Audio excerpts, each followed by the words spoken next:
So this is coming to about 7 minutes to midnight UK local time, 22:53 hours GMT in London on Wednesday, 15th of December 2021. We are starting the world exclusive diagnosis of Fleet Street newspapers as part of the BabyAngelGeronimo editions of the Khoodeelaar campaign television program. Now it's amazing, isn't it, that years after the daily buying Boris Johnson graph joined the gang of Fleet Street,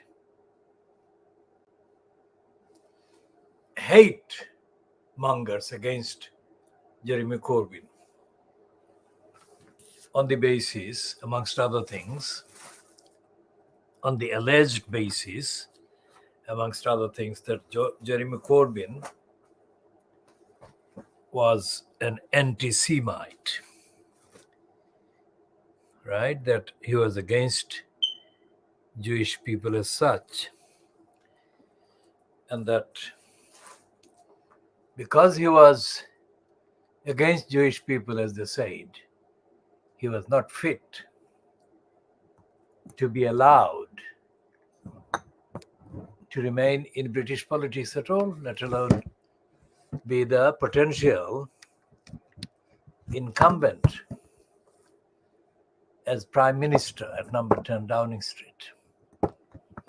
So that's the line that the daily Boris graph actually perpetrated throughout the period until they succeeded in seeing Jeremy Corbyn ousted from the post of leader of the UK Labour Party.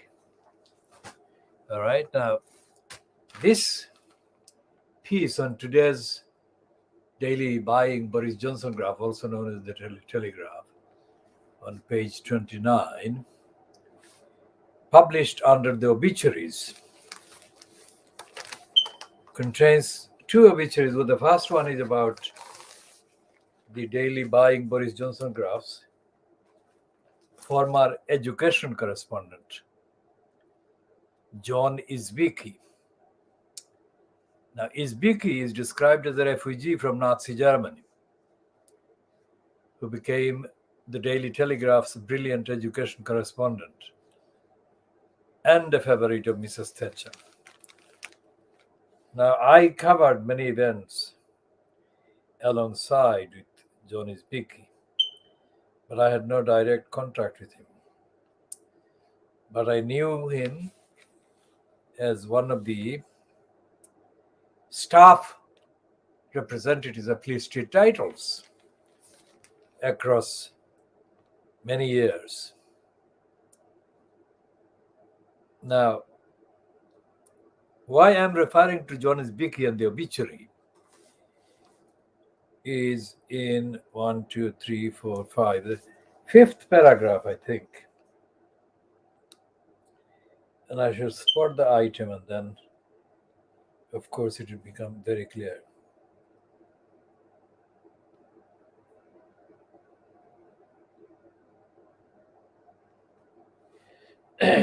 Izbiki missed reporting so much that it took a £1,000 a year drop in salary to join the Daily Telegraph. He quickly proved his worth, but notice reluctance to give him a byline. Byline is the name of the writer that appears above the piece and under the heading in the newspapers. When he asked why, the managing editor of the Daily Telegraph admitted that the newspaper was upsetting readers by employing so many staff with foreign names. Now, John Izbiki was, of course, a foreign name, the Izbiki one, and he was obviously carrying a foreign name of German origin. When he asked why, the managing editor admitted that the newspaper was upsetting readers by employing so many staff with foreign names. Quote, well, I used to use John Howard in Manchester sometimes, explained Isbiki. So, for some months, he wrote under the name until he joined the paper's industrial staff.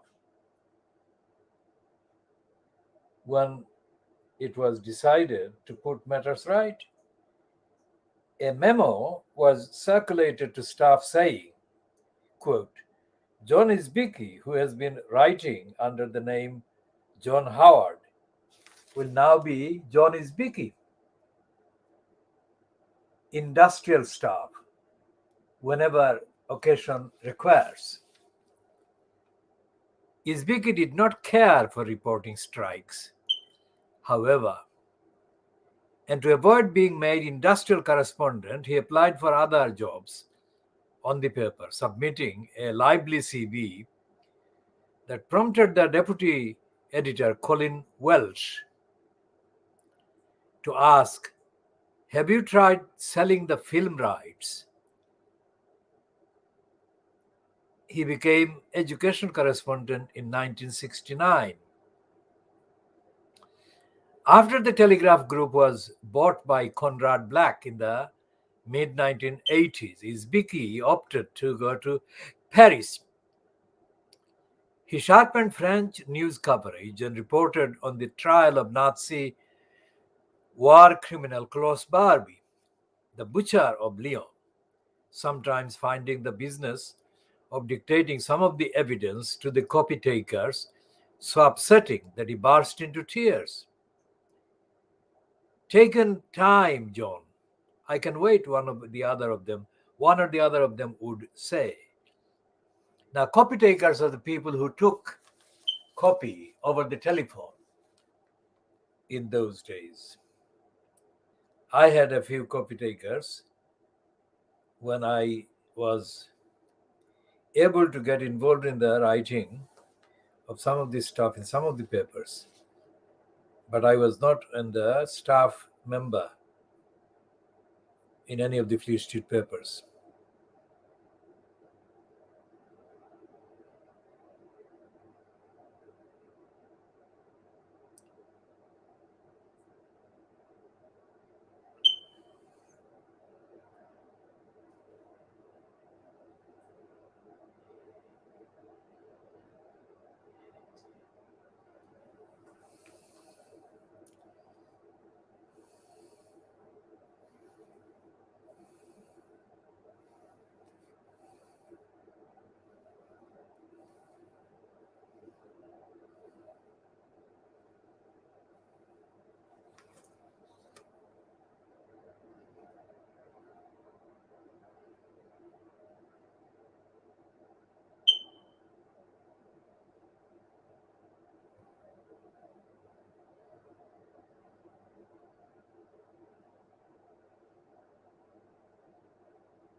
So, John Isbiki was subjected to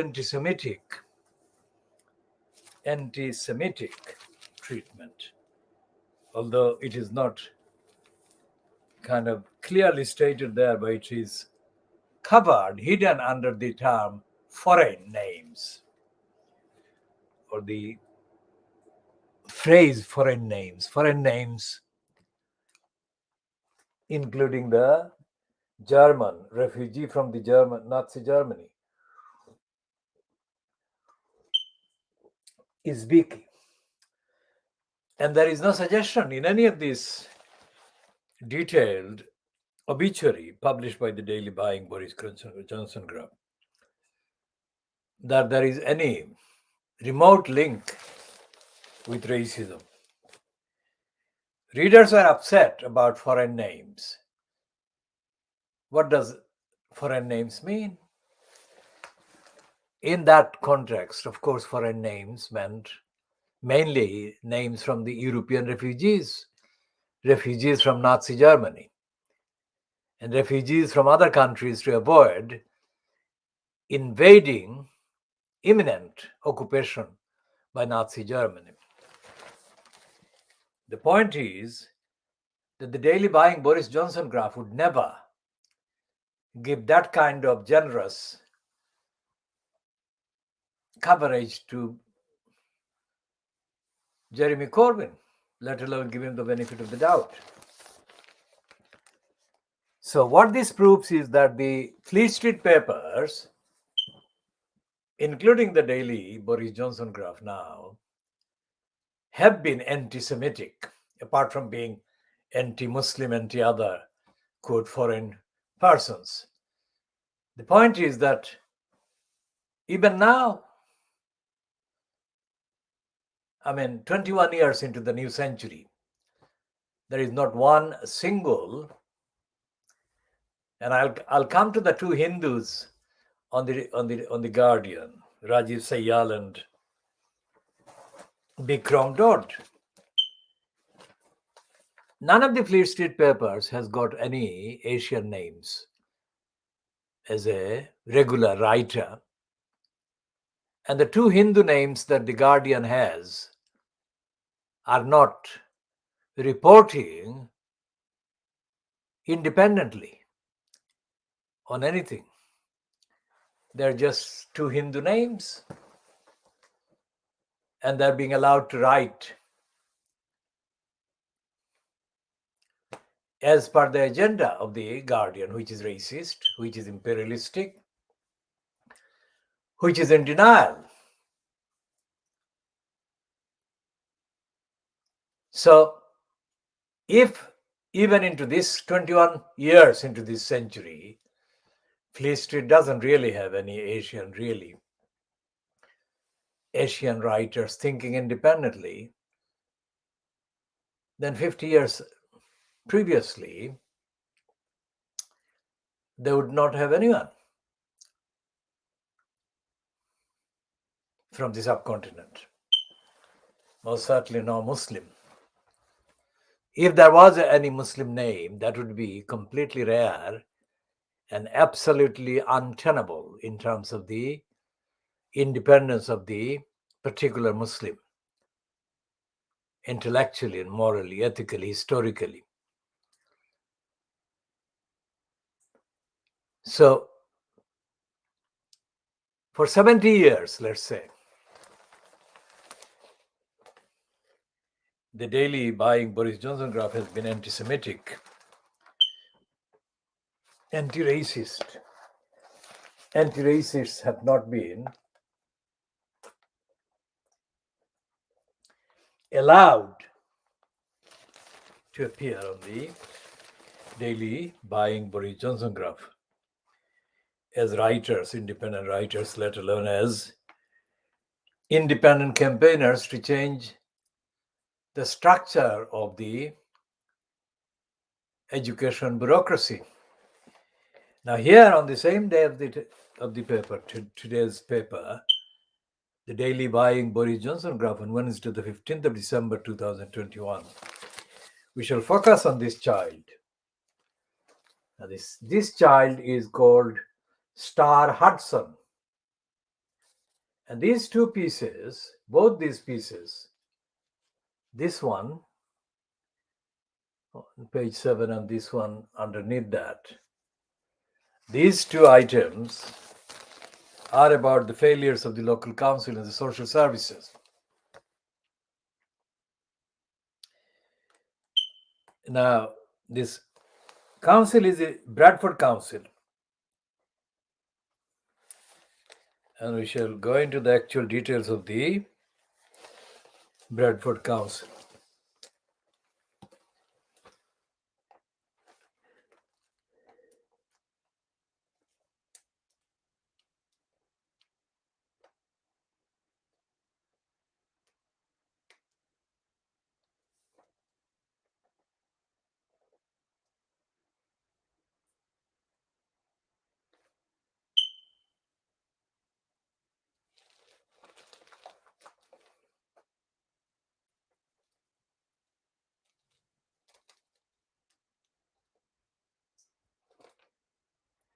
Now, the first thing to notice in this piece, remember what we do. We call this program, this diagnosis, we call it the world exclusive diagnosis of Fleet Street. All right. And we say collectively and severally, that is to say, individual newspapers in Fleet Street and collectively all of them are corrupt. And the proof of that is in our renaming them. For example, the Financial Times, which is very egotistic collectively, it has got the pink color and it has got the style of being based on some other planet. That is the display of the gravity of on the part of those who actually combine as managers, publishers, decision makers, writers. So we've called the Financial Times the financial crimes, because none of the financial news, none of the financial kind of opinion or comment carried in the Financial Crimes, either on the printed version or on its online operations, is truthful about the policy, the behavior, and the actual absence of accountability, absence of transparency, absence of audit. So generally we refer to the UK population, within quotation mark, UK population, as having about 20 million people in poverty, low income. But if you look at the actual lack of audit, the lack of care, and the lack of serious concern and involvement in protecting children like and people like this baby star Hudson, you will find that the newspapers are absolutely reluctant. Like this line underneath in the middle of the paper today, this timeline, catalog of clues missed. They talk about social workers, but they don't name the place where the social workers were based. What difference does it make? It makes the difference in perception, in recognition, in being made aware by the peace of the actual identity of the particular council. It may be in context generally referred to the council, but without specific incident being linked to the council by name, the impression is left that the newspaper is covering up the identity of the council, which is what has happened. Now, in the last 40 years, let's say, the last 40 years in the UK, in let's say in Little England,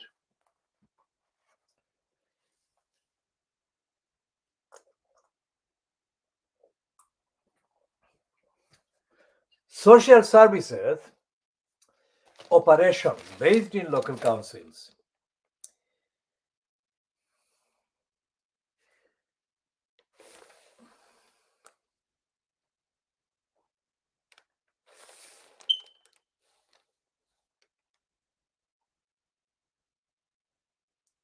have been found to have been mainly responsible for neglecting their duties to protect children. And there has been, around the time of the revelations of the council's failures or negligence, around the particular death of a child at the time, there have been kind of editorials, comments, opinions saying that this should never happen again. A few years later, it happens again. And the same thing happens. Like this is the catalog and the two pieces there in Wednesday's daily Boris Johnson graph. These pieces are of the similar kind of vein.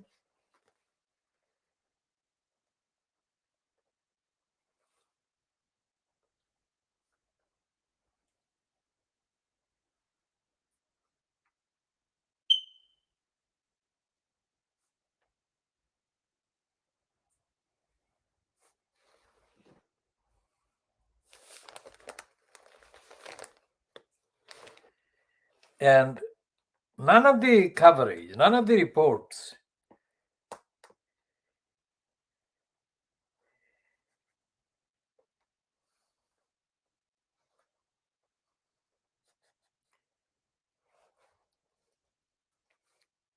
is focusing on the identity of the council.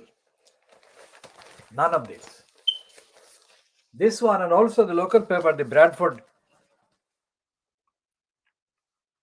local Bradford newspaper, the Bradford Telegraph and Argus, which we have been publishing online. We have been quoting them online during the day today.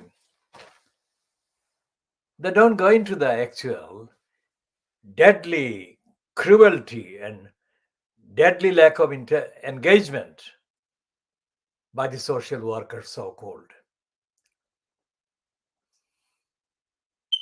And there is no examination of the corruption and the bureaucratic denial that preceded this latest torture and murder of this infant. And the same thing was true of the other council, Shropshire Council. A few weeks ago, when the murderer of baby Arthur was reported. So what I'm saying here is that when we say that the British councils, local borough councils or the equivalents, are corrupt, we don't say corrupt like in stealing a few bob, a few quid, or whatever. We say that they're murderers. But because of the culture of collusion and complicity in the mainstream media, using the term murderers is kind of not yet accepted. Although it is true, and it is truthful to call them murderers, it is still not practiced by Fleet Street or their counterparts in the regions, including by the Bradford Telegraph and Argus, which has actually quoted extensively the statement. Actually, it has said that it's online. There is a whole piece, whole content of the statement made by the woman Crown Court judge in the case. But even the judge herself fails to show any recognition as far as the actual baby star is concerned. How beyond description, how evil beyond description these criminals have been to this baby child. And there seems to be no forum. None of the licensed law traders, these people, the barristers so-called with the QC, they're not bringing the truthful insight into the actual behavior of the actual murderers and their, let's say, colluders in the local councils, social services. That's one stage. Secondly, none of the proceedings actually refers to the audit, the overseeing by the elected democratic council of what the various sections or employees in the council were up to, or whether they were doing the right thing, whether they were doing the correct thing, and whether they were putting an absolutely helpless child as the baby star Hudson to fatal risk. And this extrapolated across the English kind of regions, if you like. This is the same case. Councils don't function as democratic councils holding the employees in very sensitive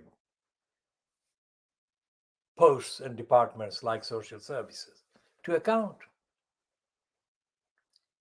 For example, a liar called Debbie Jones. A liar called Debbie Jones was appointed to the corrupt Tower Hamlets Council after Debbie Jones, the criminal, built up a criminal career in and around social services over several decades. The behavior of Debbie Jones is so corrupt, so dishonest, so criminal that she should have been prosecuted herself for serial negligence or criminality, exposing any number of children to dangerous abuse and neglect and mistreatment in the various posts, in the various organizations that she has been in posts in. No evidence. What I'm saying about Debbie Jones and the crooks in Tower Hamlets Council is nothing to do with any evidence that has been used in this statement, evidence based on the behavior of Tower Hamlets Council itself. What I'm saying is based on research and direct kind of evidence gathering by me in relation to several people that have been in contact with me with their particular cases. And I have dealt with others in the crooked Tower Hamlets Council social disservice in relation to other cases. And there is no publicly accessible source,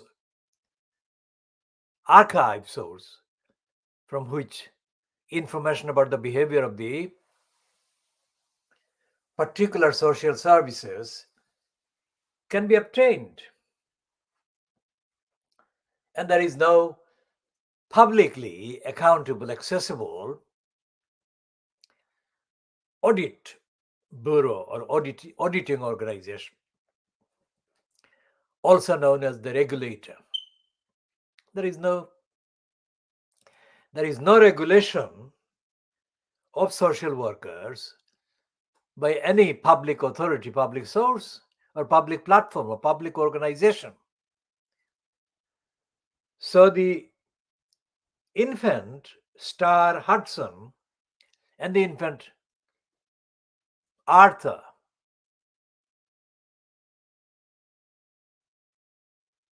these infants are left to the abuse regimes of their council, local councils, to aggravate the abuses, fatal abuses that these victim infants are subjected to by their main tormentors and torturers at home. And there is no discussion in any of the Fleet Street papers about this murderous regime that is in place. So, for example, when they talk about the council, like the daily buying Boris Johnson Group is doing today, they're doing this as part of the routine. They're just going through the catalog. But there is no reference in the catalog to the terms of reference, the actual reality of what many murdering, disturbed parents and their partners are doing every single day across the country. Given the absence of recognition by the prosecuting police forces about everything about to do with crime and about, for example, in the financial crimes yesterday, which ran the story about, or the question about the police not having trust of the public. That's it. I mean, they write a piece about police having lost trust of the public, but they don't go from A to Z as to how that trust has been lost, as to how the real people who are the only ones who can bring any semblance of trust are the campaigners. Campaigners meaning people who are not doing the work, the bulk of the work on investigating, researching, comparing, contrasting the behavior of the police without any payment. Campaigners are not in campaign for benefits, no rewards. It's for the outcome, which is to get the just outcome. And Fleet Street, as policy, treats campaigners with contempt. And it is the campaigners who are doing the actual thing, actual job of pointing out what is going wrong and demanding urgent action to put right all the wrong things and to save lives. But if the hundreds of thousands of cases that campaigners bring to the attention of the local councils, of the police, and of the MPs, and of the councillors are ignored, then it's not a question of probability. It's a question of certainty that most of the victims who could be saved if the campaigners were listened to and their concerns truthfully accepted and followed up. So these people who are in place, in post as social workers, directors, council leaders, chairs of council sections or departments, these are as much at fault as the actual perpetrator who caused the bruises and murdered this child, the latest child. So what I'm saying is that councillors and council social workers should be prosecuted because they caused the murder. They were parties to murder. And the police should be brought into the scene. And the role of the police should be treated, where evident, as contributory criminality. So the police, the social workers, the councillors, council leaders, and if necessary, members of parliament for the local constituency should be included in serial prosecutions. I mean, is that too much to expect to do justice to the memory of the latest victim, Star Hudson? Most certainly not. And unless that kind of prosecution takes place, word of mouth and the expression of apology will not be anywhere near enough to give the idea, give the indication to the social workers in the future that they must not treat a single baby, single child with anything like the negligence that they have shown to baby Star Hudson or to baby Arthur or to the other children there have been, baby P in Haringe, who have been murdered. I mean, baby P in Haringe was, say, 15, 16 years ago, 17 years ago, his case came up. Let's check what actual details in terms of time the baby P entry is saying.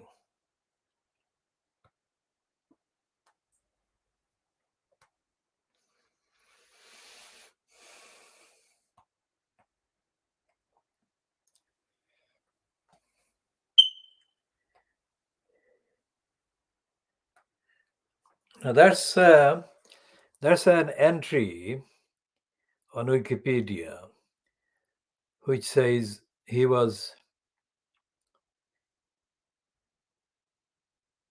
murdered aged 17 months, and that was in 2007.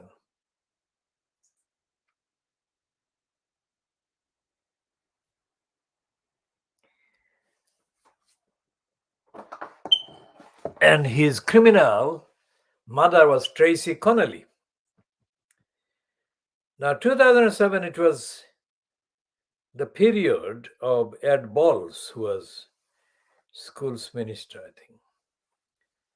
And Ed Balls got into a controversy when he sacked Sharon Shoesmith. That's the only action taken by any government minister against any social service person. Sharon Shoesmith was not working as a social worker, she was a manager in the social service. And the further details of Sharon Shoesmith are not relevant at this point in this commentary, except to say that after Sharon Smith was kind of remarkably, noticeably dealt with by Ed Balls in that kind of case on that occasion in the capacity that he held in the government, no other similar action against a similarly negligent and corrupt and criminal employee of a council has been taken anywhere. And what Sharon Shoesmith sacking actually created the route for was for others to be sacked, to be disciplined, and to be prosecuted. And none has been. So what that means is that despite the fact that there was a precedent in terms of a government department minister doing that, what Ed Balls did against Sharon Shoesmith, the others in the last 15 years have not done anything. Because if they had done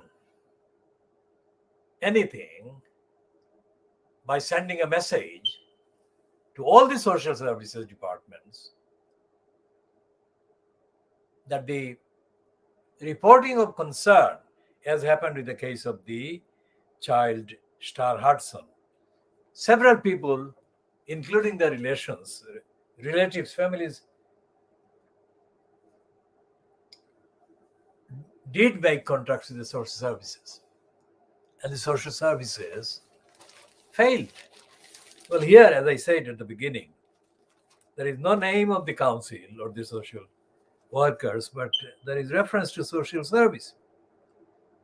Catalog of clues missed, and missed by, it doesn't say by, but it is meaning missed by the social service.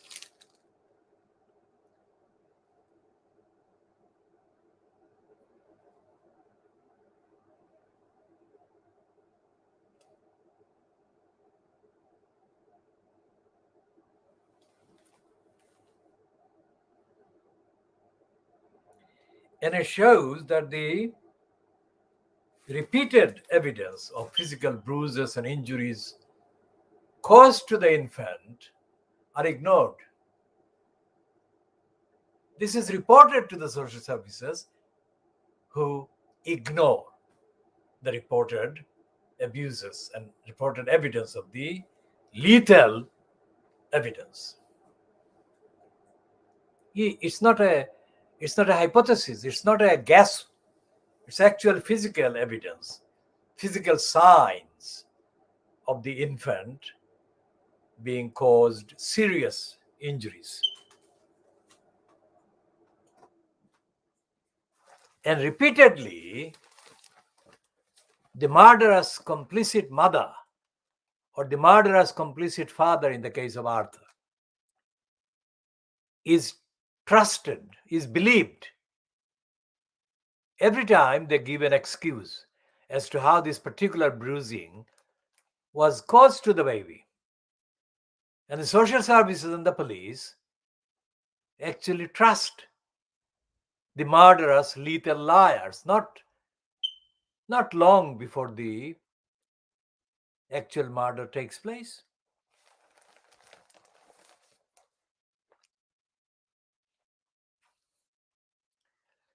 During the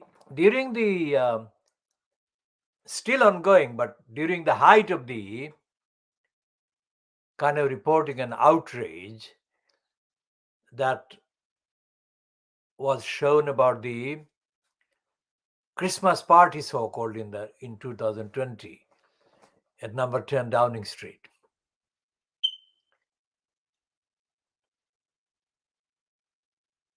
There has been no reference in the reporting of the controversy or outrage as to who should have regulated the behavior of these people. Think about that. Why? Because there is no regulatory body. I mean, whenever laissez-faire, that is the French phrase, do as you like. What is the laissez-faire? Let's check the linguistic actual description.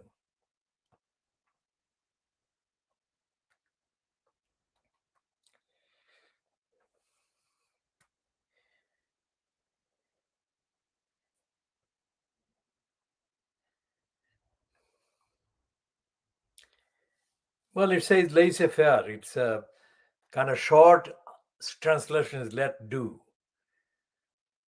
And it's described in the entry. Is an economic system in which transactions between private groups of people are free or almost free from any form of economic interventionism, such as regulation and subsidies.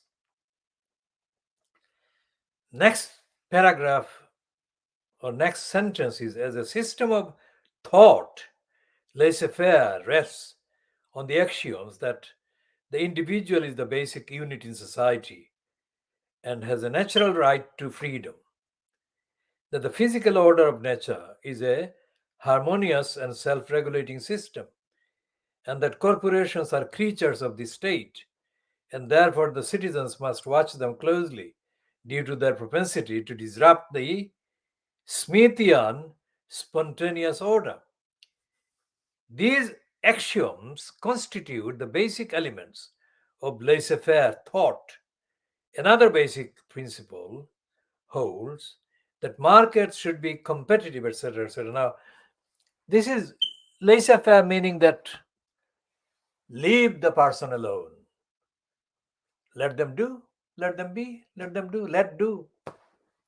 And that's what has happened in the case of the social workers' roles across England and English counties. Now, this is completely contradictory, philosophical and practical, because they are part of the interventionist structure of local councils.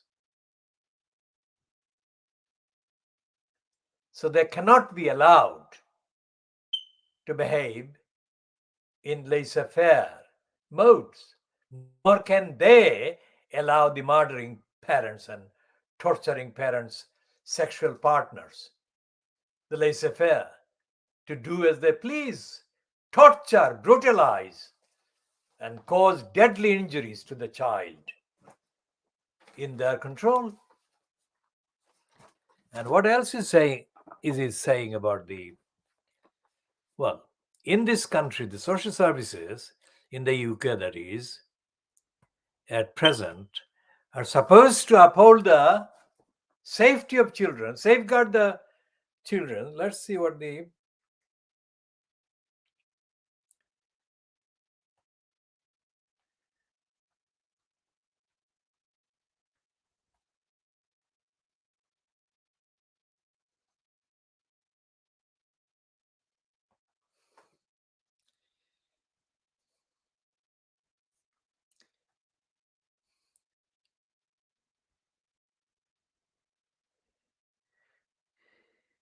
So there are various items which have got connections with the Ofsted, raising standards, improving lives, etc.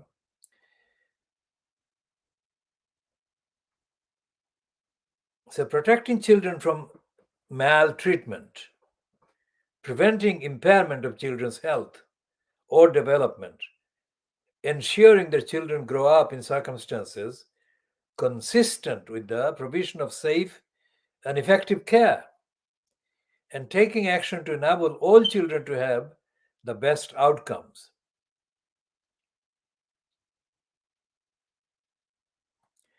And there are apparently these 6 principles of safeguarding as defined by the CARE Act 2014, which are accountability, empowerment, partnership, prevention, proportionality, and protection.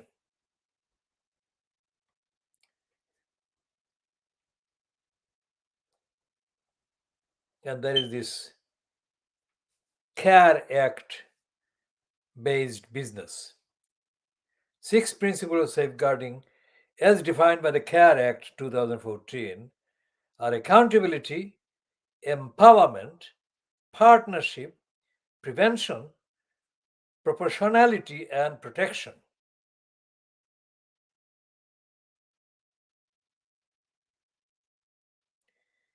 And it is full of a lot of obvious kind of descriptions.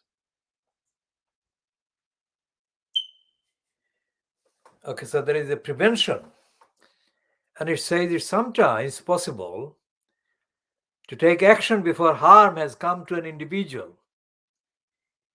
If you know the signs and indicators of abuse and neglect, you will understand when something is not quite right and will be better placed to report any concerns for an individual's well-being in the nick of time. Verifiable safeguarding training will teach you the main signs, etc., etc. And this is not one particular council, it's a business about safeguarding children.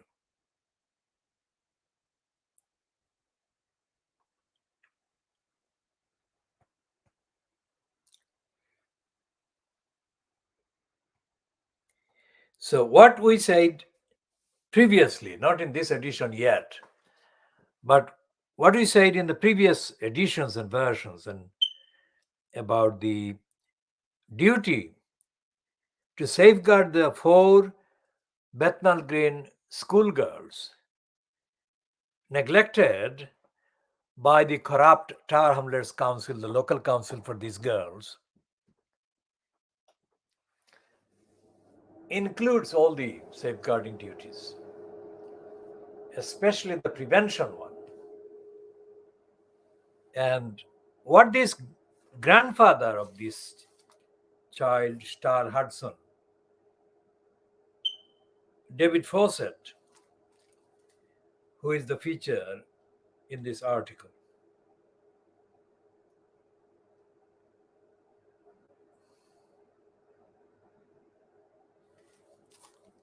it is the editor of the Bradford Telegraph and Argus has actually admitted that during the trial, the long trial of the murderers, they had a staff reporter publishing a daily blog covering all the proceedings. And this man, Nigel, I think Nigel Newton, but I can check the second name, admitted to the website Hold the Front Page that so much of the coverage, so much of the contents was very distressing to read, as it would be to any normal human being with any care and compassion. But this man admitted, the editor of the Telegraph and Argus in Bradford, but we had to publish it. And I think they have been the only ones who have actually published this original blog by their reporter. And anyone who really cared and came across any of the evidence of this baby being tortured would have been beside themselves, would have been completely mortified with helplessness.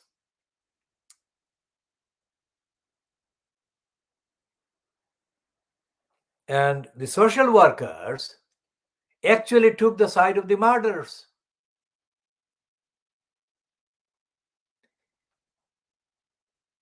Because on September the 2nd, just gone, Frank Smith, Star Hudson's paternal great-grandfather, contacted social services after seeing a video of bruises on the infant's face.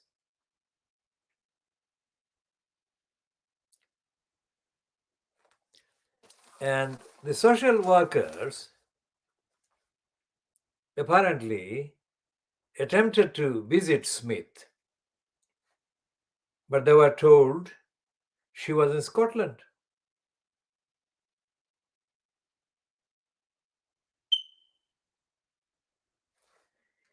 On a subsequent unannounced visit, when Smith was present with Brockhill, social workers observed that the flat was clean, tidy, and warm.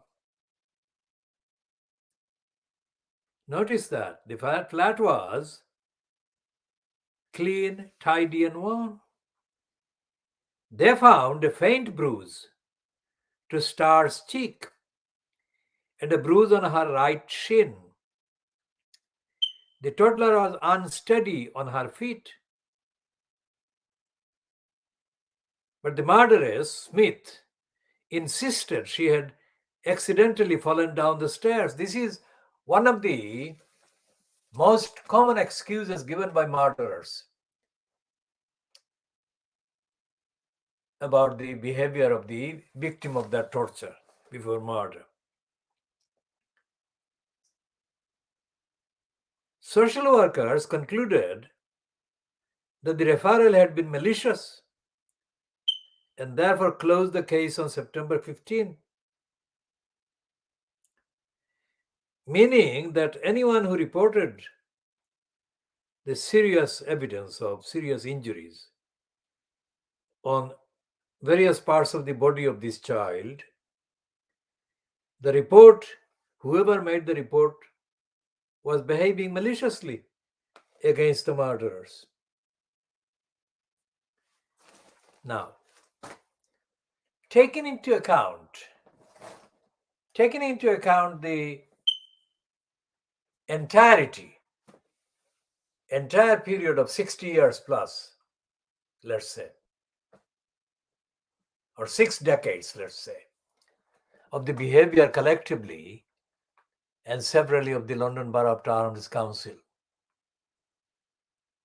This is the one council that I am most aware of and familiar with. For 6 decades.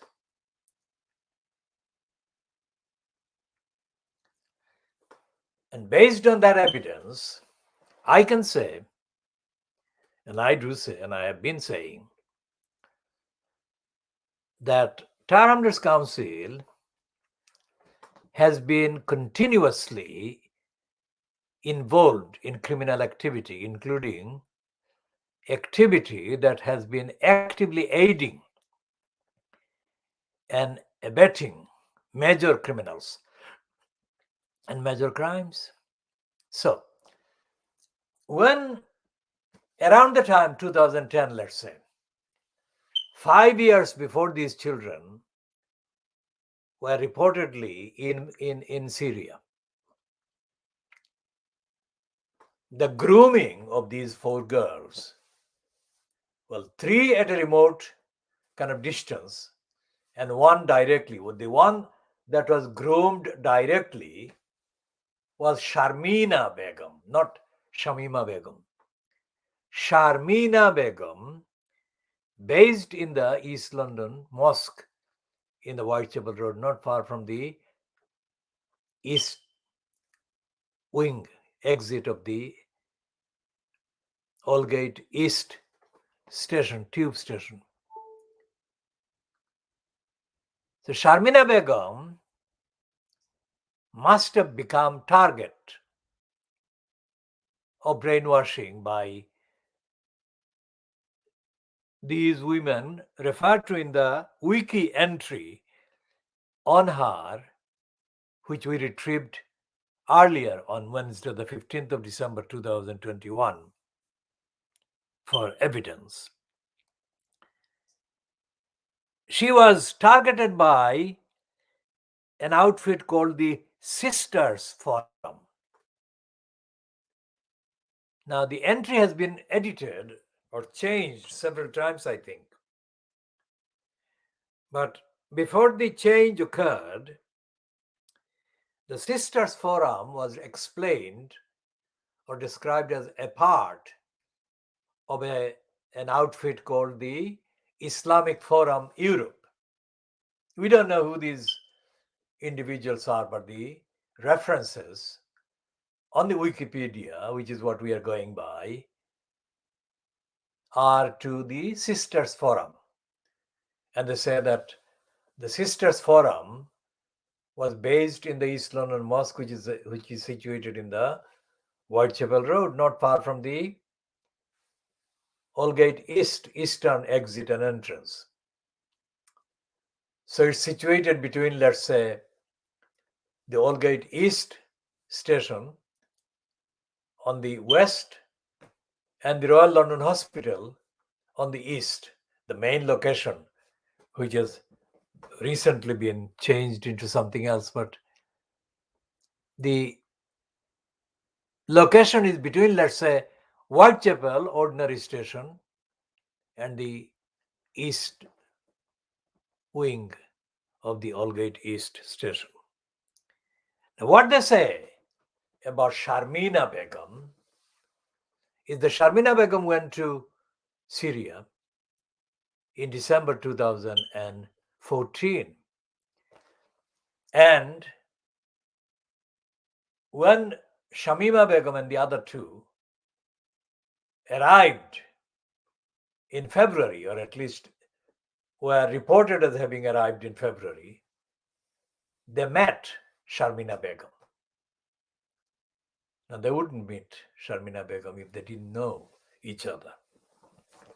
And because they followed the same kind of route, it is concluded that they knew of the grooming and they were recipients to the main kind of grooming. Now, East London Mosque is not a mosque that is open to all the Muslims in the area. East London Mosque is operated, controlled by a secret group who are not accountable to the ordinary musallis or people who say the prayers there.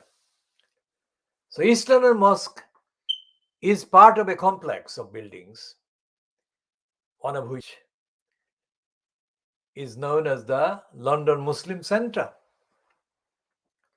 So the London Muslim Centre, East London Mosque, and the third kind of factor is the Islamic Forum Europe. So when the Islamic Forum Europe was mentioned as the dominant secretive organization by Channel 4 television in their broadcast on the 1st of March 2010, Britain's Islamic Republic, they described the role of this Islamic Forum Europe in their description as a vicious and violent outfit. And they said that George Galloway, who was still in post as the Member of Parliament for Bethnal Green and Bow, the area that the Eastern Mosque was in the Bethnal Green and Bow constituency.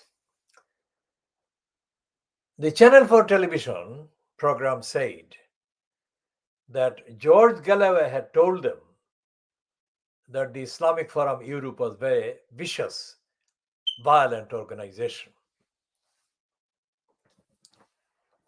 And one of the other sources for the program, Ted Jury, refused to make any comment about the Islamic Forum Europe on camera.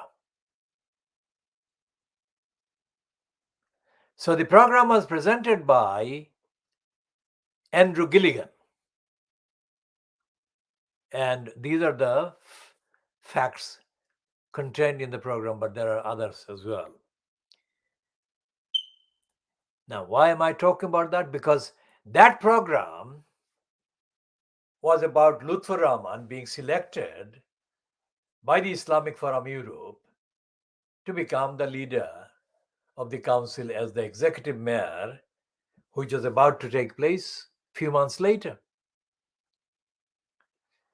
So when these children, these 4 girls were being groomed, or at least Sharmina Begum was being groomed from the base in East London Mosque, operated by the Sisters Forum,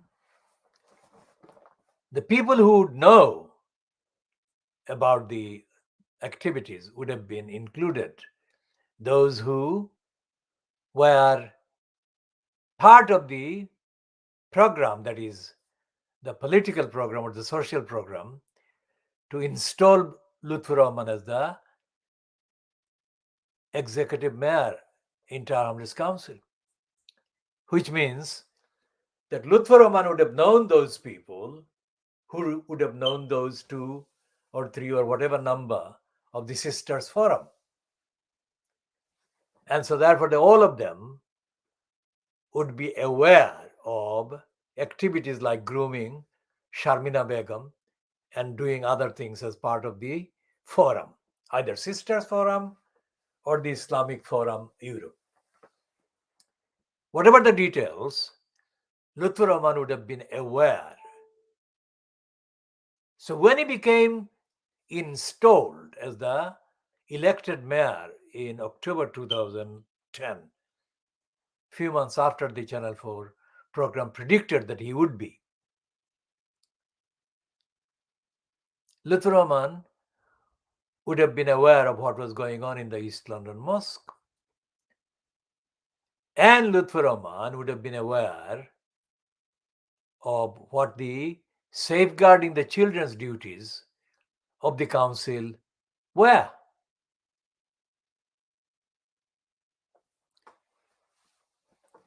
So when I tried to tell Lutfur Rahman on Friday, the 29th of October 2010, the week after he got, quote, elected, I did say to him that what I had to tell him affected the interests and the goodwill of the whole community and the safety of the community. I had this conversation with Lutfur Rahman in Brick Lane at the steps of the Brick Lane Central Mosque. Now, although I said to him in Siloti that he should sit down and listen to me, Lutfur Rahman promised that he would sit down and listen to me. Now, that was October 2010. Now, this is nearly 12 years, 11 years later. So Lutfur Rahman never sat down to listen to me. He did sit down with me, but he did sit down to not listen to me, to refuse to listen to me.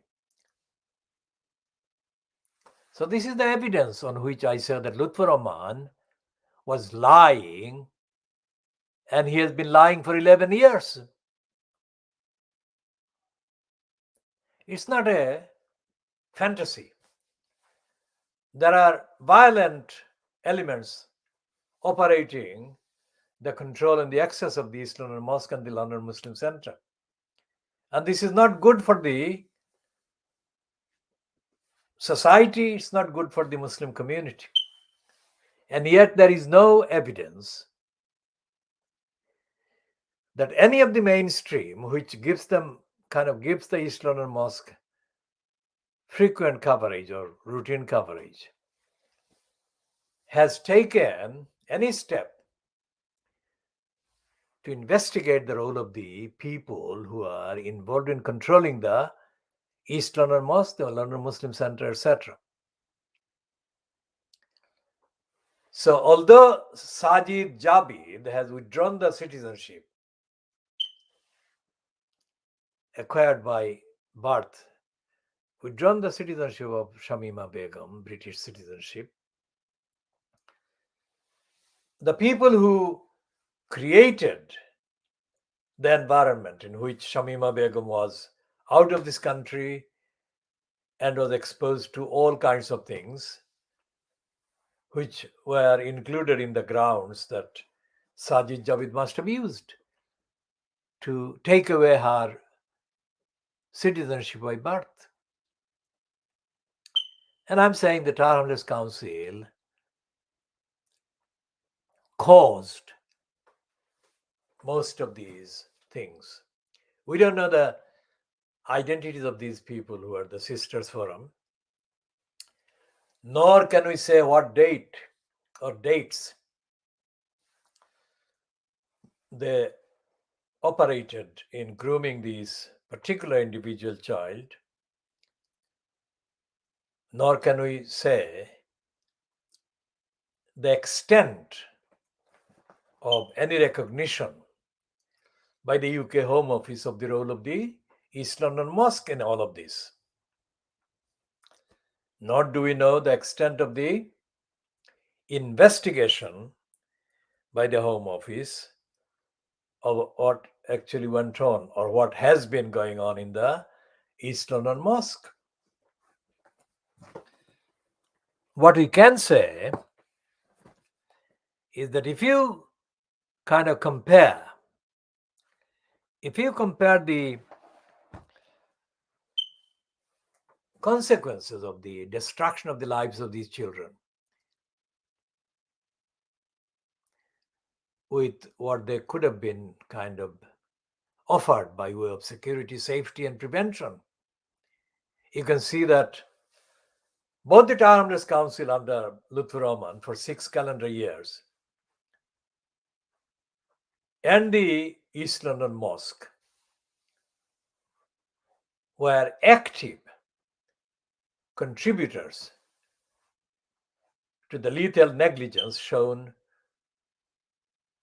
towards their duties to these children. That's number one. Number two is that there is no entity, there is no organization. There is no entity, there is no organization, there is no outfit publicly known anywhere in the UK that actually holds people who control mosques like the East London Mosque to account in accordance with the seriousness of the safeguarding the children duties. And no newspaper, not even the Guardian, no, not even the Telegraph, which is running these two pieces today about Hudson, Star Hudson. None of the papers, not the BBC, none of the broadcasting counterparts like the Sky News or ITV or Channel 4 News. Channel 4, remember, had the broadcast in March 2010. So what a child like Star Hudson is exposed to when there is no accountability, there is no regulation, there is no audit of the duties of the local council to provide the safeguarding, is very grim. That is not a society that is recognizable from the rhetoric, the latest rhetoric that is retailed by Fleet Street papers, especially the right-wing majority, about the proposed plot by Dominic Raab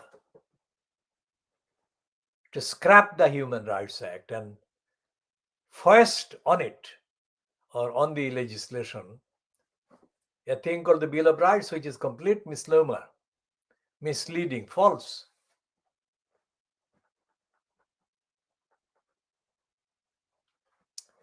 Now shift slightly few stages, either back or forth, and you find the demand by the mother of the two sisters that were murdered by the so-called Satanist, and whose dead bodies, these sisters' dead bodies, were abused by two then in-post police persons belonging to the Metropolitan Police. The victims, the two sisters' mother, is now demanding that Cressida Dick, the current commissioner of the London Metropolitan Police, should quit and resign. Now, the demand for Cressida Dick to resign has been made by the Daily Mail group many times. And they actually made the demand even before the kidnap, rape, and murder of Sarah Everard by Wayne Couzens, the active Metropolitan Police man. But the demands have been rebuffed, rejected by the London Mayor, as well as by Priti Patel, the UK Interior Minister. Now, Sadiq Khan, the London Mayor, is the titular, in name, head of the Metropolitan Police Service. And again, this is a token position. It is actually a demeaning kind of behavior by Sadiq Khan, who has not shown the necessary awareness of his duties to lead, politically lead the police that actually delivers safety to the people in London generally, and deliver safety to women in London. So Sadiq Khan is although he is the chair, political chair of the London Police, he is actually a stooge being used by the London police bureaucracy. And contrast the behavior of Boris Johnson when he took over as the chair of the Metropolitan Police in May 2008.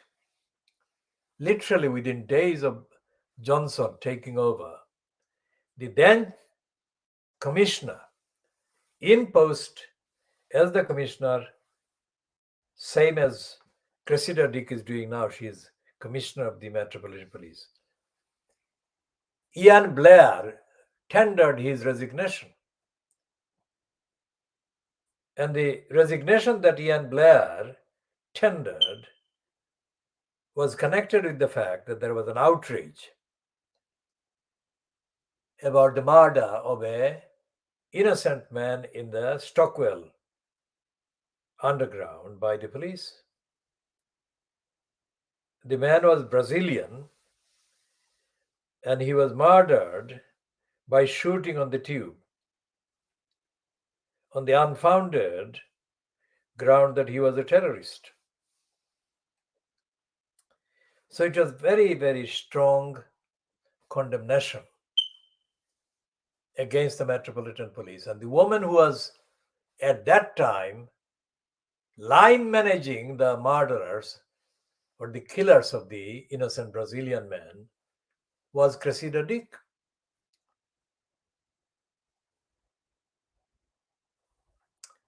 And before the 2008 election for the mayor post, the person incumbent as the mayor of London was Ken Livingstone Livingstone.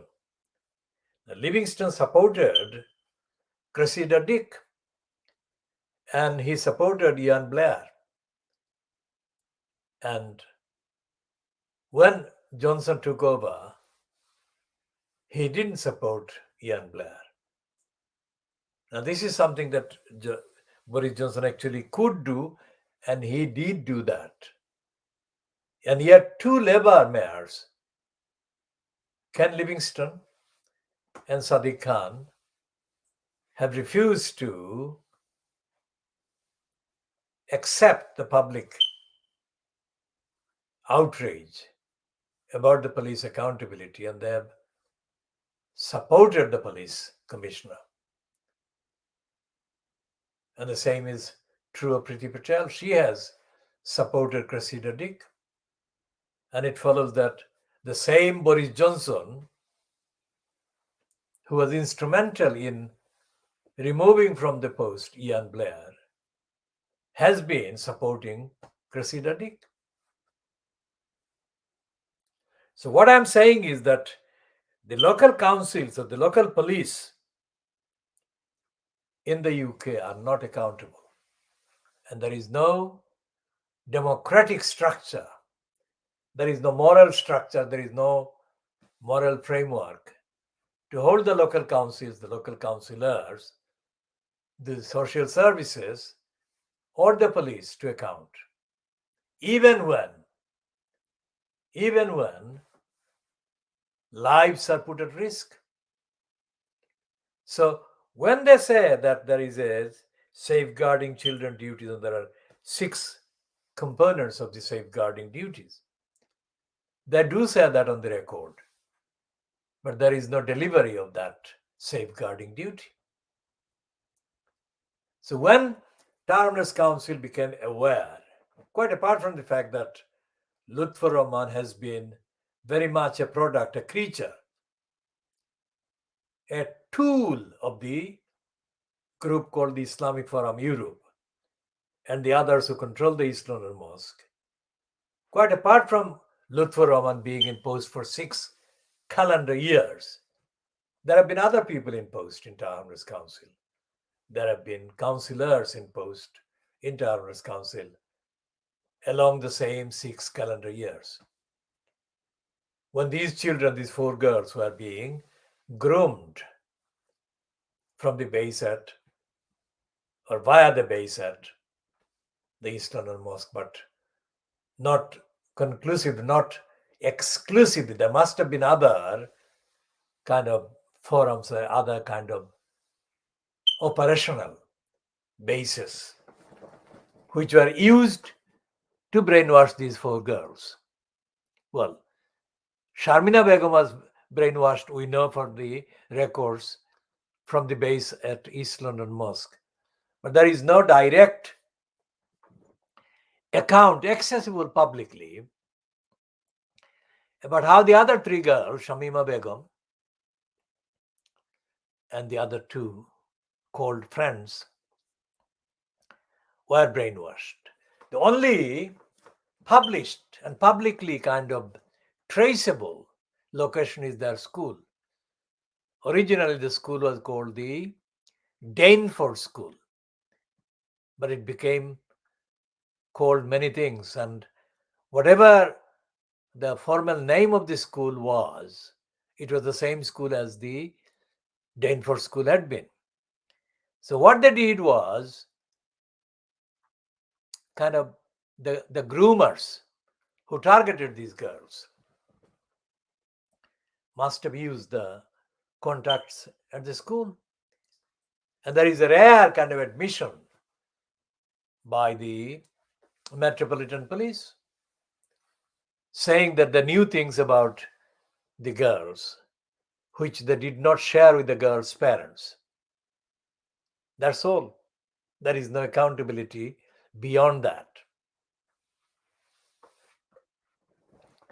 So what we are saying about accountability by councils where children of any age are put at risk, children's safety are put at risk, we are saying that the existing regimes in the councils and by the councils are not functioning to deliver safety for these children.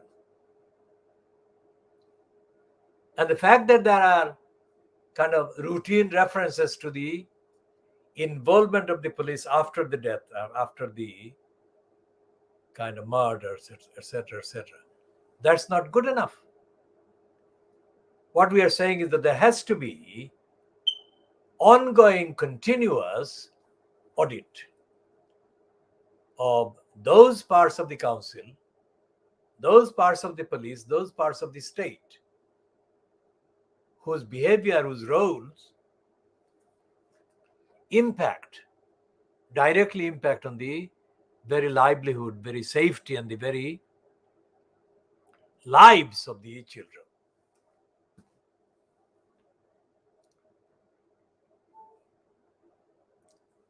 And we are saying that had Lutfur Rahman listened to me,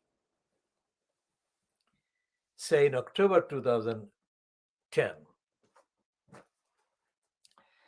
I would have put him on course to look at the behavior of the entire council staff and the behavior of the police in the borough, and to answer himself, Lutfur Rahman, answer questions that I would have asked him. Now, at this date, 15th of December 2021, well, it has come into the 16th of December, 17 minutes into 16th of December. The point is that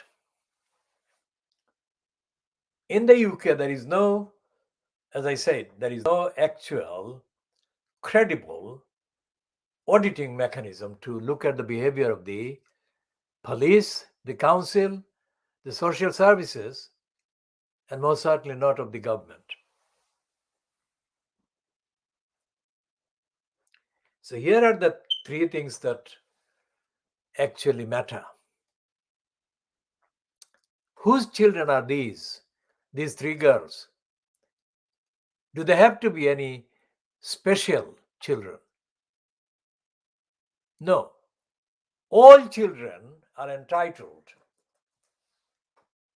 to the highest possible standard of safety, protection, and support. And these girls who are not even in contact, or at least as far as we know,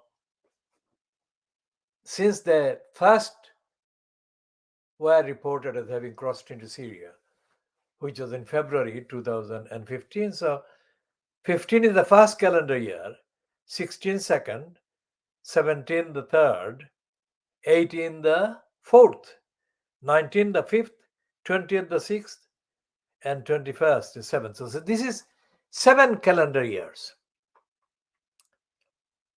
since the 3 girls began to be reported as having crossed into Syria. And if you include Sharmina Begum, it is the 8th calendar year. And if you go back to my attempt to engage Lutfur Rahman into understanding what his duties were, you add another 5 calendar years. So it's altogether my engagement in getting Lutfur Rahman to engage with the evidence and the behavior of the council in safeguarding the children. It covers 15 calendar years.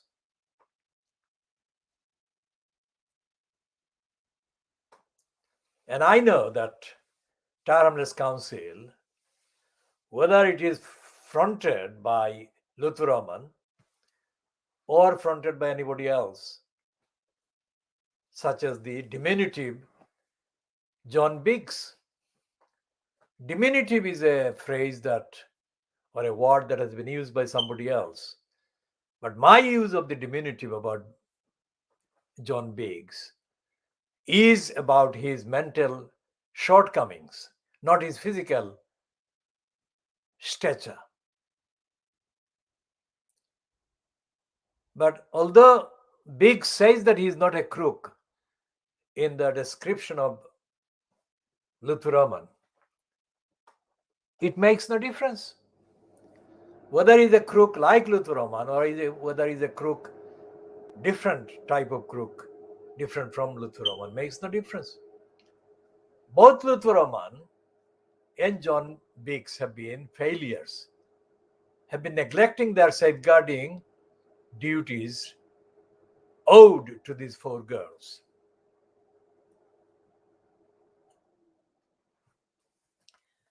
And what has happened is that during the, let's say, 15 years, calendar years,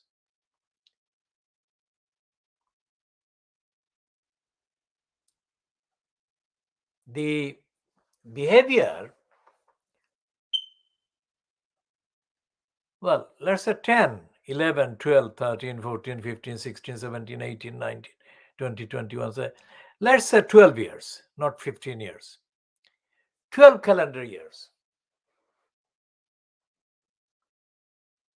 There is no evidence available through independent research and checking of the facts, or through the reference to the broadcast or published contents of the so-called media outlets that have been corrupt and complicit, corrupt and crooks, aiding and abetting Luther Roman. There is no evidence that Luther Roman has made at any point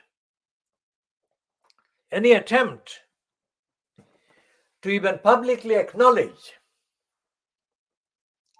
the safeguarding duties that he owed as an elected councillor or as part of the collective elected council to those 4 children or to any other children.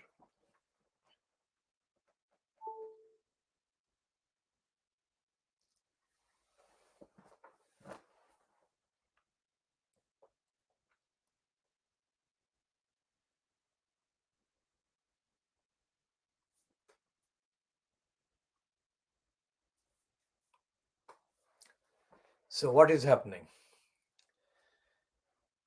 There is no evidence that even when it comes to the death of this 11-year-old girl in Shadwell,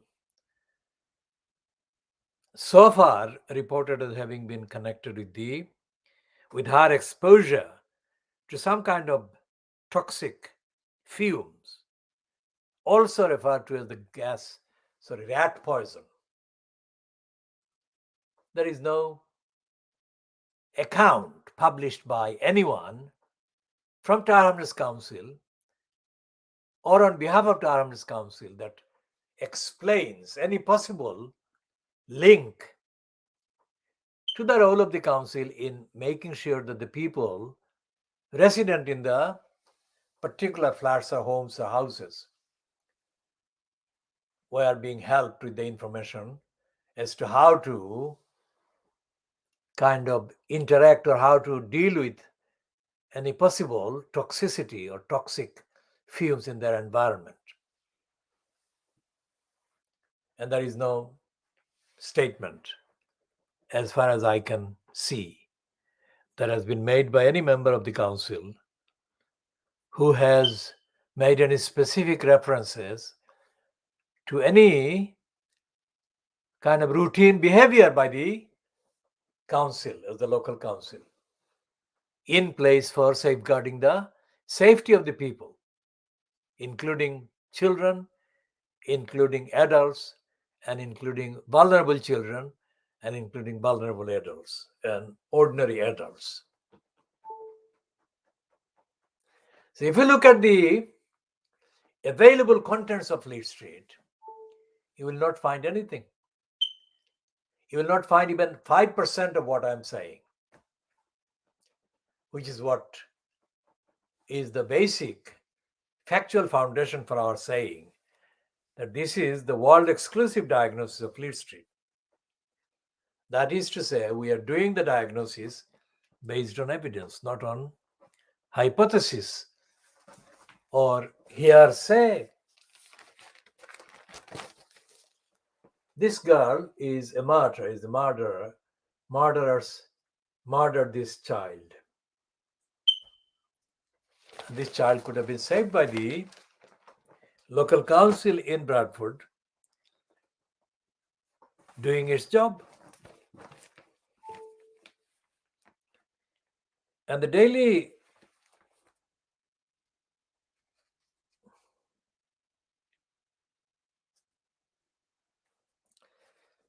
Rupert Murdoch's dirty digger Murdoch's scum is, of course, involved in brainwashing.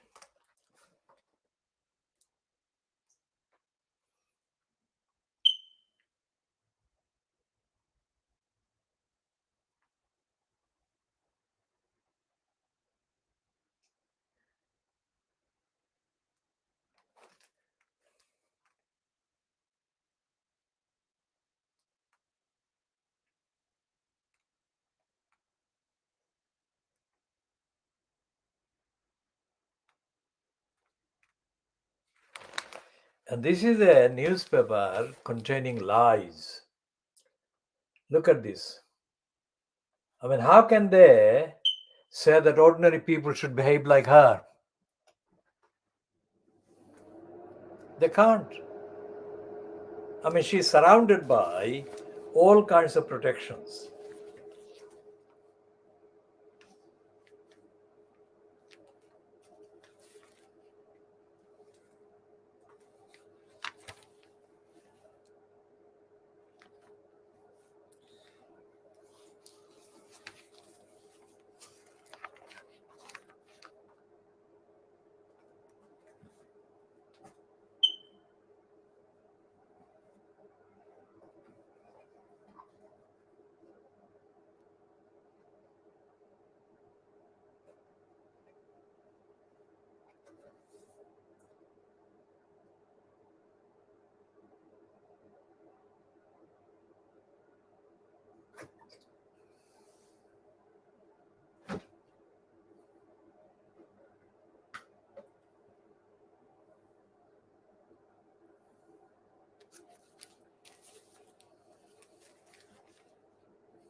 Now, apart from the negligent mother at age 21, 20, that the Murdoch's scum has shown,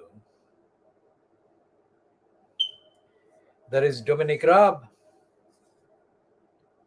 So Dominic Raab is described on the front page of the Daily Star of Wednesday, the 15th of December 2021 as brainless. Is it only Dominic Raab who is brainless?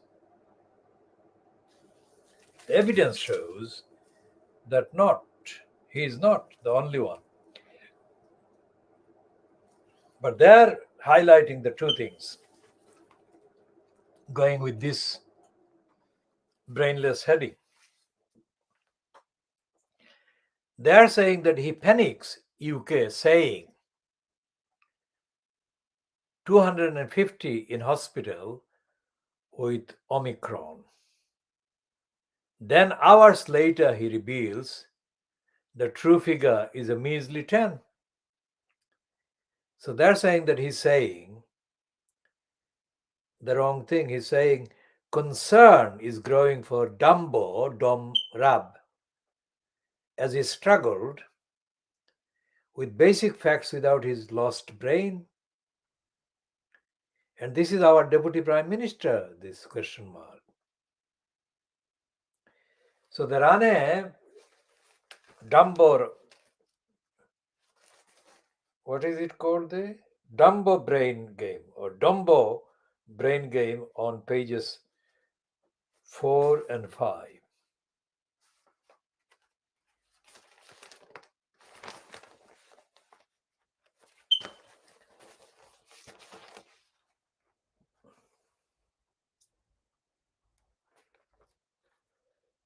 So what they're saying about the man without brain, the man with no brain, new blunder by Dumbo Dom, days after cops cock up. Hospital cases to surge as Dim Rab slips up yet again. And they're saying a number of things that are completely, absolutely false. And they're saying that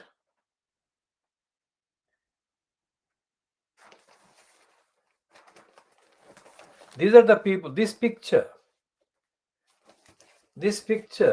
has emerged from the Daily Mirror's political editor, Pippa Creeder. The picture has got, the main picture has got a circle around a man. So the circled man is known as Sean Bailey. And Sean Bailey is pictured at an event. According to the description, this is Sean Bailey circled and guests at Bash last December. So he apparently has been, by this picture, the publication of this picture has been forced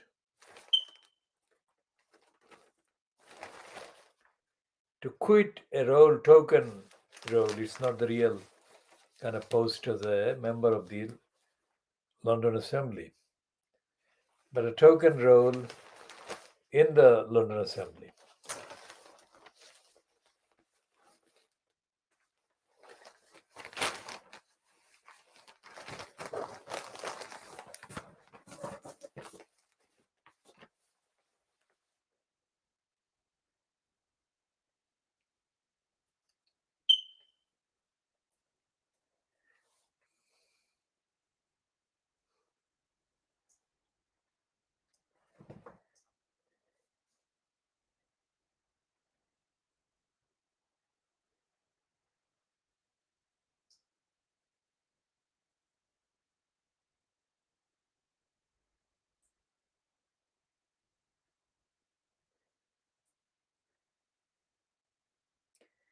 And this piece about this child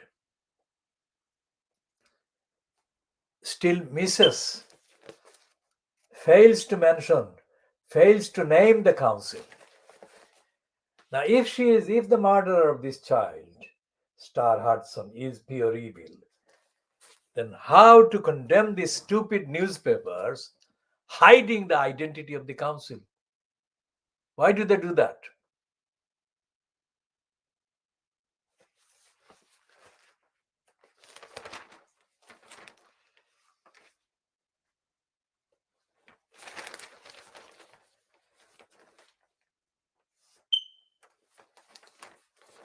Now, Timeless Council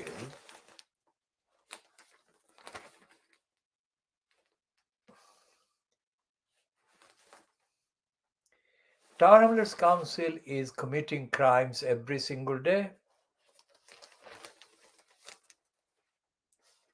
The Timeless Council is not the only one doing the crime every day. Every single crime that the council commits, every single crime that the council is complicit in the committing of,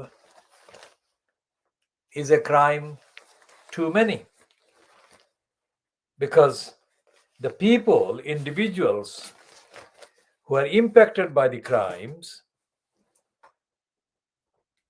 are not numbers. They are human beings. They are individuals whose lives are destroyed, severely destroyed by the crime and the criminality. So the minimum safeguarding duties that a council must be required to carry out is to relate the impact of their involvement or lack of involvement, impact on the life of that person. So if it's a child, of course, the impact is greater. But eventually, if it's a vulnerable adult, it is as devastating and as bad. So whatever the actual measure of the impact, the fact that a council exists and the fact that the council is in a position to make decisions about the evidence of negligence and violence being done against a child like Star Hudson, has to be made an emergency duty on the part of the council. But if you look at the local papers, if you look at the Fleet Street papers or the media, you will not see any evidence that the media is produced or written by people who understand the urgency of intervention, urgency of support for these targeted victims of violence and negligence and torture, as in the case of these children, Arthur and Star Hudson. Now, as I mentioned about the Metropolitan Police Commissioner, Cressida Dick, this is page 15 of the I newspaper. The headline there, in a piece byline to David Wood, is Dame Cressida must quit Metropolitan Police over deaths of my two daughters. That is the kind of part quotation of the mother of the two women. Now, the mother is called Mina Smallman, and her two daughters are called Nicole Smallman and Biba Henry. So this is the start of the paragraph, first paragraph, where she is described as vulnerable, which means that she may be a churchwoman, that is to say, she's a member of the clergy somewhere. So this is the first paragraph. The Venerable Wilhelmina Smallman has demanded Metropolitan Police Commissioner Dame Cressida Dick quit after revealing she has not received an apology from the police force since two police officers were jailed for distributing images of her murdered daughters. So they were murdered, but they were not murdered by the Metropolitan Police persons. But the Metropolitan Police persons abused their access to the dead bodies, which they distorted in media images.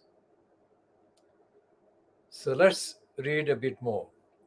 Mrs. Smallman called Dame Cressida's humanity into question after a judge blasted former policeman Denise Jaffa and Jamie Lewis.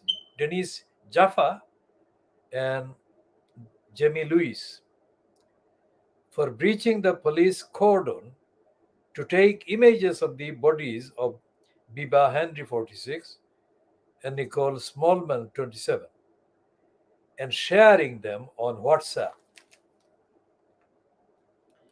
A court heard how the officers used misogynistic language in reference to the sisters and shared unauthorized images of their bodies with members of the public.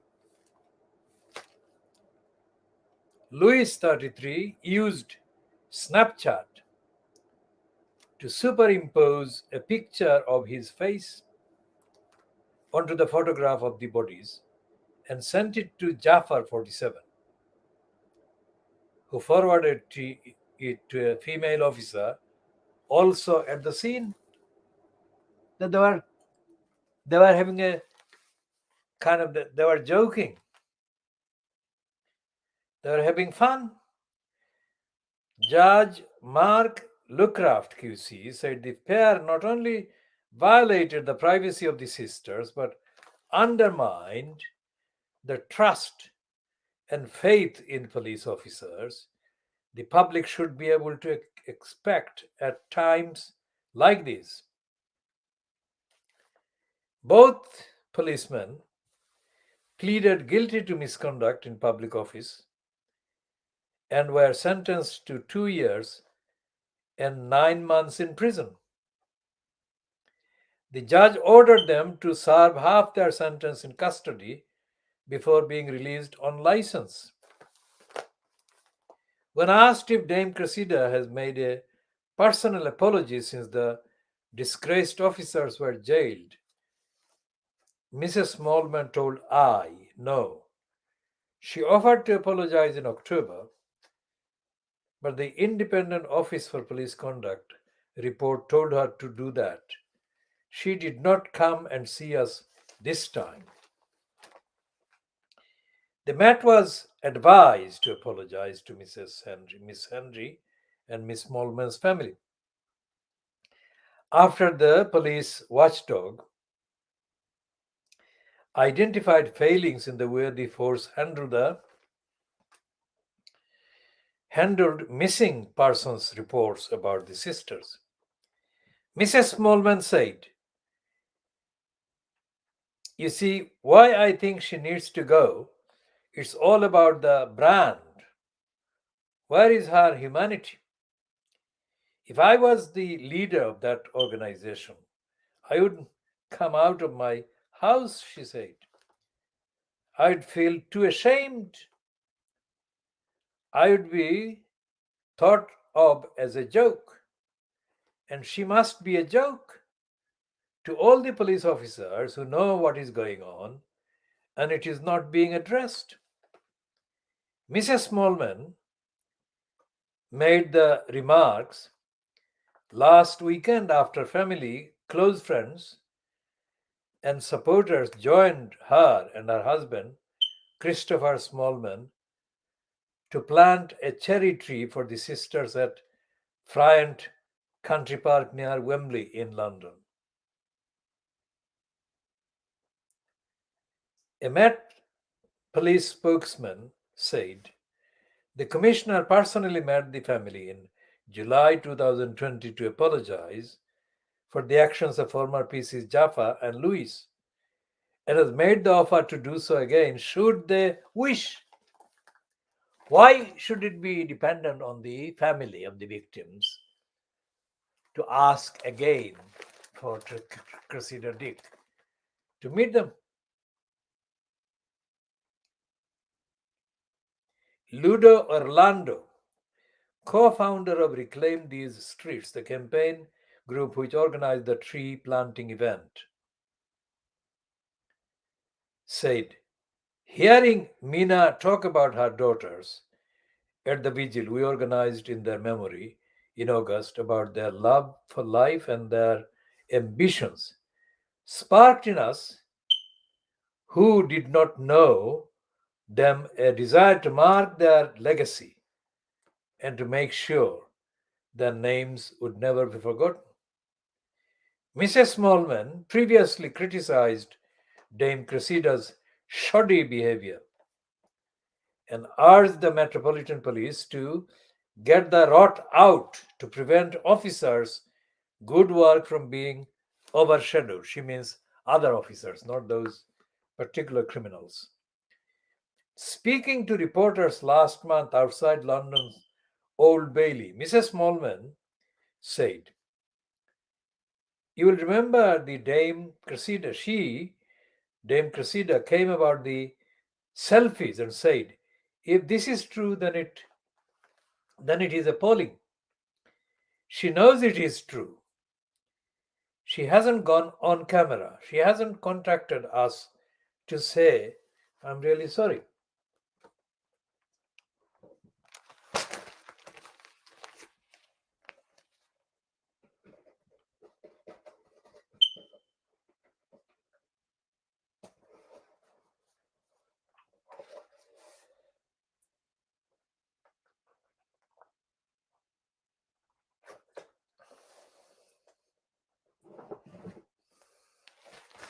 Now, this piece is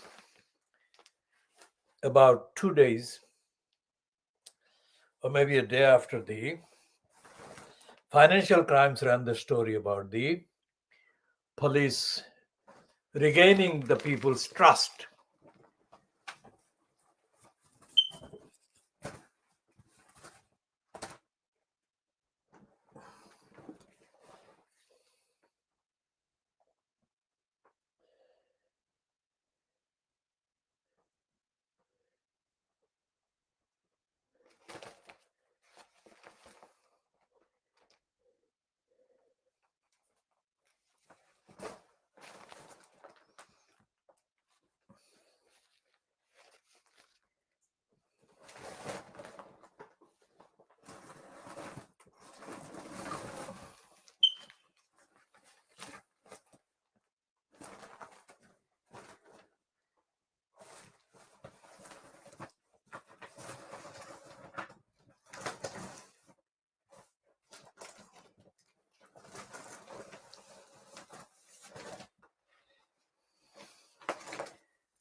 It is not possible to see how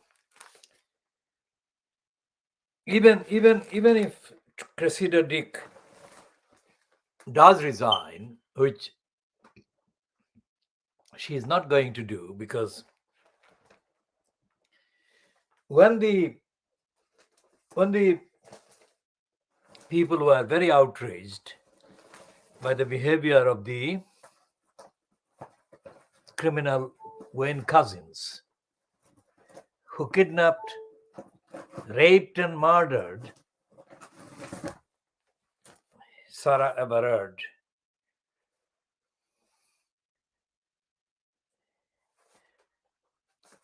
there was a demand that the Daily Mail group actually published. Then it wasn't followed up by Sadiq Khan or Priti Patel or Boris Johnson. All three of them backed Cressida Dick. That's number one. Number two is that even if she were to resign, let's say theoretically that she went, the impact of her resignation would not necessarily be seen in any change in the behavior of the police. And the reason is there is no, as I said, there is no kind of outlet, there is no platform, there is no avenue within the democratic so-called structure or the state structure to hold any decision makers to account. That includes the police, but other parts of the government. And the relationship between the government departments and the judiciary, and the relationship between the judiciary and the media in this country is a sick, a corrupt, a dishonest one, and a racist one. Why? Because in the kind of narrative, in the rhetoric being published and pushed by Dominic Raab, currently Dominic Raab, against the Human Rights Act, what they're saying is that the Human Rights Act is an invasion. It's a violation of British principles and values and British sovereignty. Why do they say that?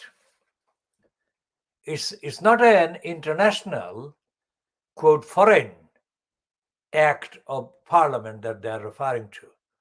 This is a UK act of parliament,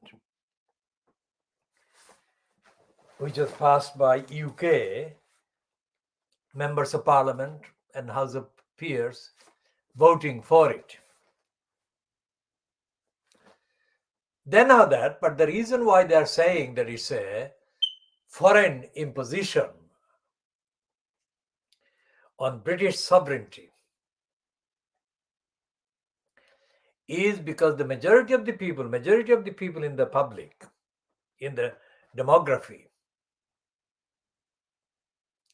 that they want to appeal to are amenable to. They are open to being incited by things that are labeled as anti-British kind of attacks on Britain. But when it comes to individual people within Britain being betrayed, let down, murdered, killed, neglected, the brainwashed people lose the connection, logical connection. They don't see it as a wrong for a council to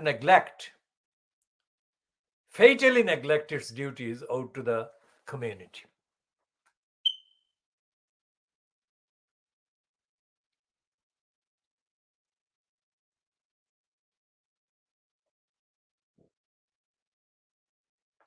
That is what is happening.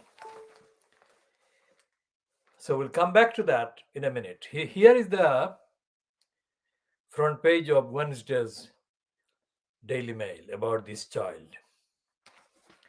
Remember what I said before, that when previous murders of infants took place, there was this kind of outrage.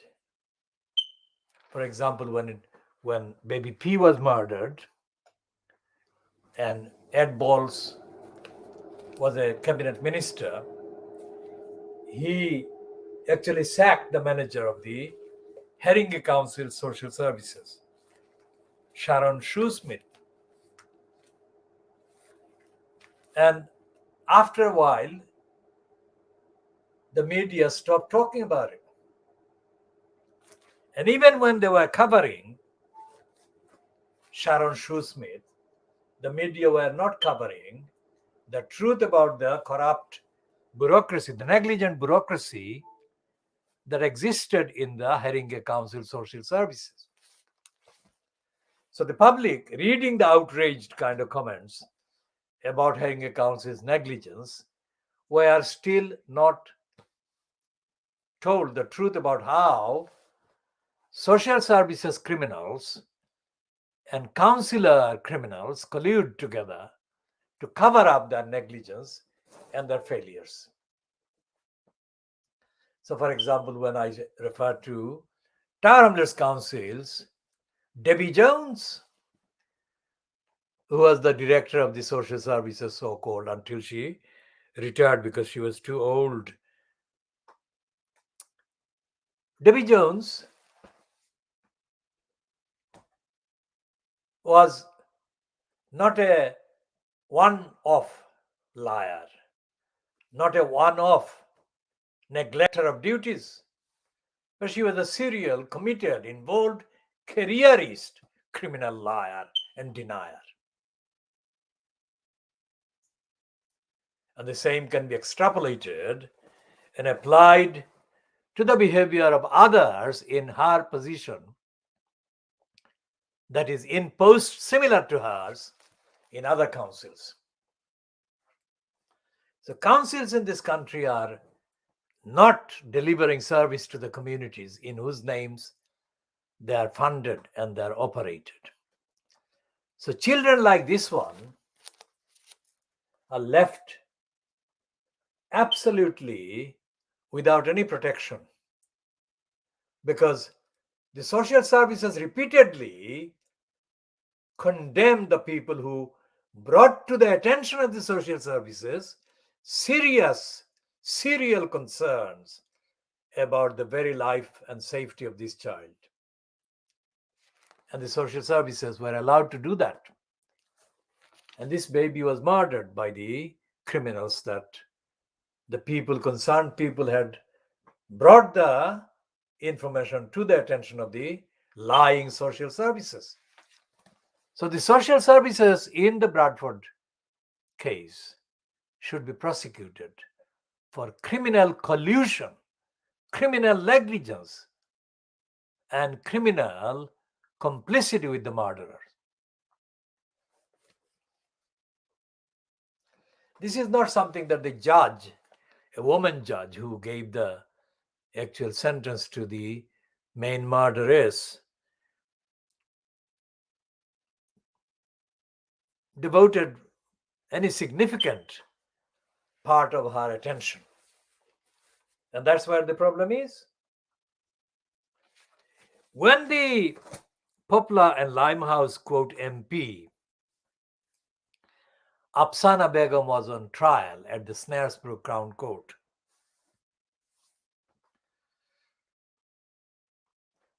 the behavior of the judge, as judged from the published comments and role, was clearly politically aimed to protect Afsana Begum from being convicted by the jury.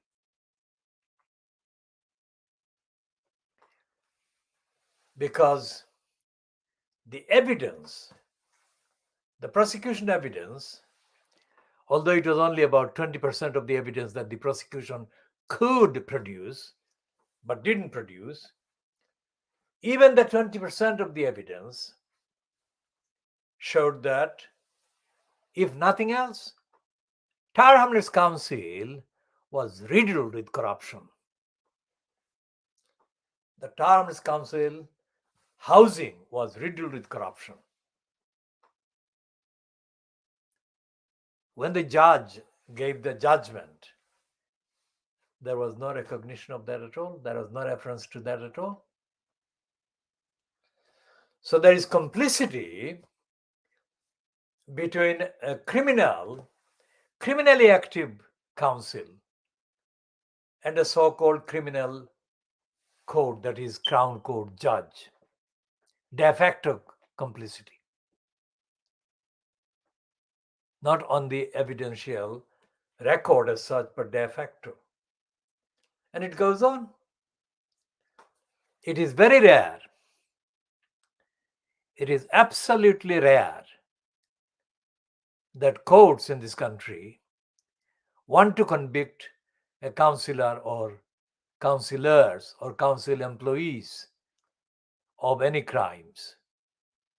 It has to be only a rare occasion.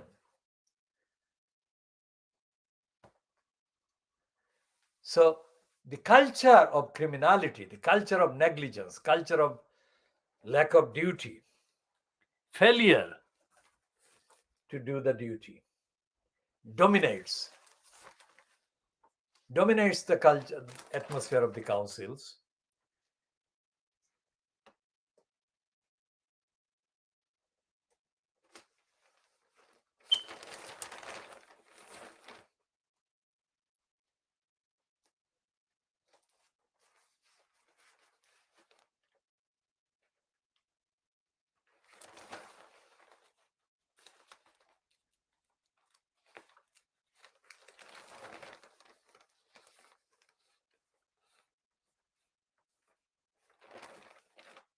And here is the Daily Mail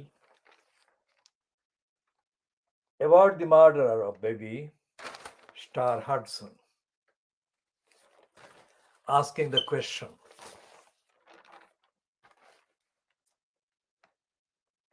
They're saying that the murderess said that she was a victim of anti-gay prejudice.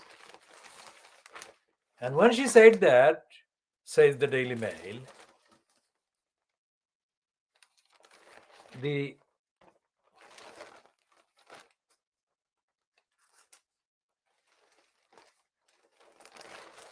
murderer was allowed to continue to have access to the victim of her torture and murder, the baby Star Hudson.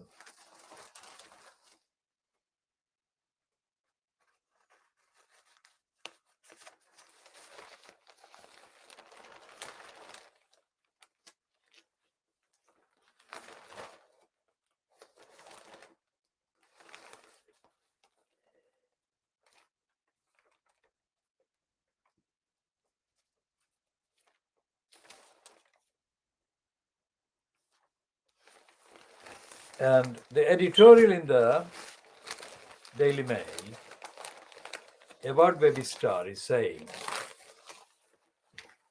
what they would have said after the baby P. They're saying that let this baby be the last one. Let tragic Star be the last innocent failed. This will not be the last innocent failed for the simple reason that the Daily Mail would not be vigilant generally about the murderous control that criminals like the pair that murdered this boy, this girl, had. Because in the community, in the public, the British press is a corrupt, absolutely corrupt and criminally negligent, and of course racist, prejudiced press. They've got the 2 pages on the Times about this child. But there will not be any evidence of the Times newspaper running truthful accounts in the letters column or anywhere else. So it goes on. So we are not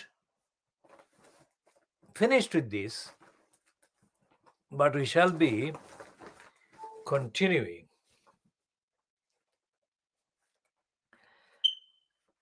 We shall be talking about BabyAngelGeronimo and the regime of depravity that exists at the DEFRA and the depravity culture is continuing at DEFRA, despite the fact that BabyAngelGeronimo was and has been lied against and lied to.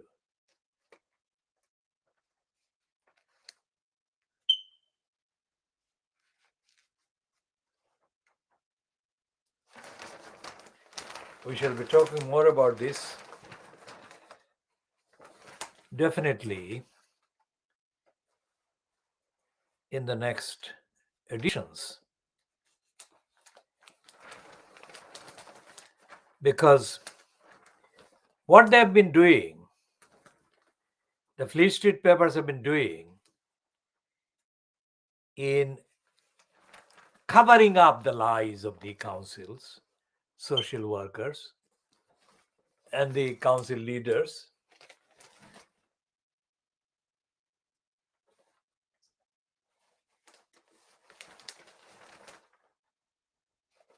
the same way that they have been in denial of the evidence that BabyAngelGeronimo is absolutely perfect, the best health on the planet Earth. And for 4 years plus, the BabyAngelGeronimo has been the target of demonization, lies, and criminal conspiracy to do damage to him.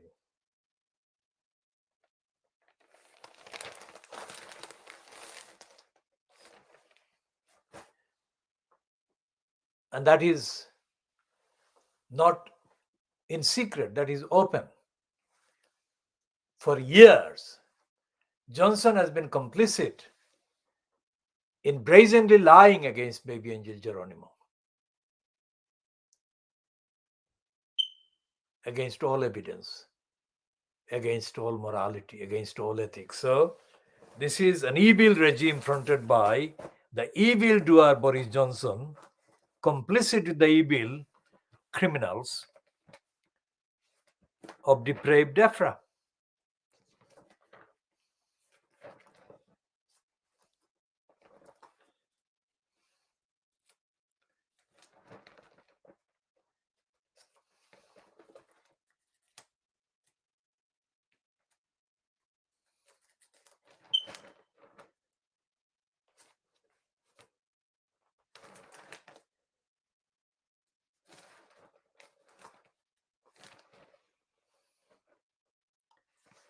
And this is what the evil one is boasting about, according to the scum. And the social services were complicit with this psycho, self-confessed psycho.